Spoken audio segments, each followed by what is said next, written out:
Hi, my dear. Okay, I'm gonna try and keep this brief. No, that they do want us, my darling. I hear what they're saying. They're saying that I don't like you physically. You're overweight. Your education doesn't mean anything. You're not feminine. You're masculine, and you can hear the anger and the frustration in their voice.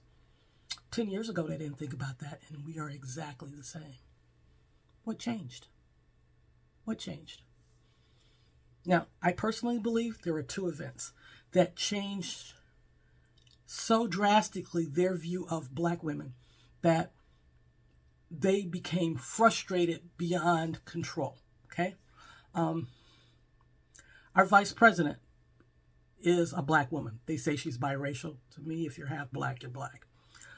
We now have a Supreme Court judge who is black and who is married to someone who is not.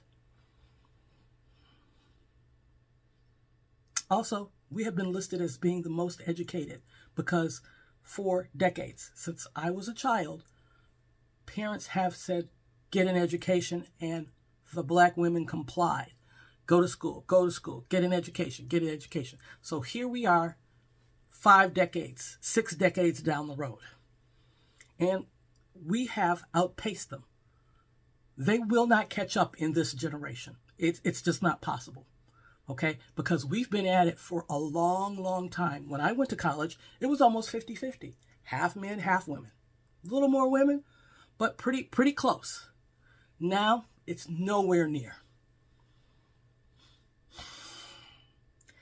I believe the anger and the frustration that they feel once they got a hold of the fact that black women not only are more educated, that they're getting roles that they may feel that they should have. Maybe they think they should have, the vice president spot or becoming a federal judge. I don't know.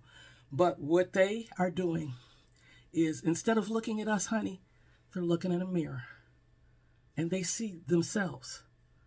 Because, see, we have not done anything wrong. We have not changed. We are consistent. Black women are some of the most consistent creatures you will ever find in this country. These men dominate nothing. Well, they dominate in what? Athletics and entertainment. That's it. Okay? By now, we should have a cadre of black attorneys. The ones we do have are mostly women. We should have a cadre of black doctors, most of them men. We do not. We should have engineers from here to MIT, and we do not.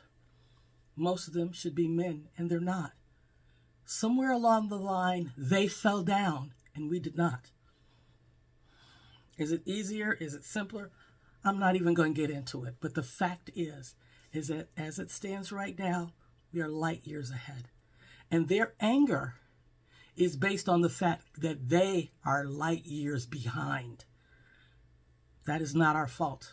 We played our part. They did what they wanted to do, and now they want to blame us. No. Do they want us? Yes. But see, because we've outstripped them in so many areas, they are no longer appropriate mates for most of us. They are no longer appropriate mates for most of us. If you've got, and one of my favorite ministers on the TV says, you got a GED man with a PhD woman.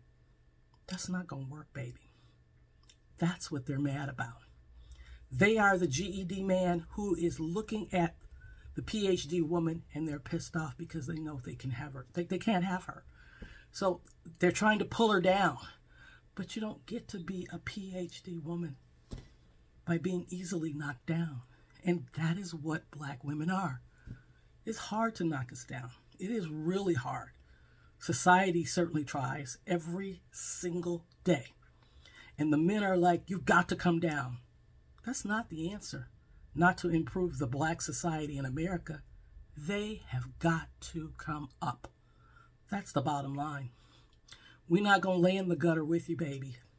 We're just not. We work too hard. It came at too high a price for us to get to where we are. I was the first woman in my family to go to college. No, we're just not doing it. So I understand their frustration, but that doesn't mean they don't want you. It means that they know they can't have you. See the difference?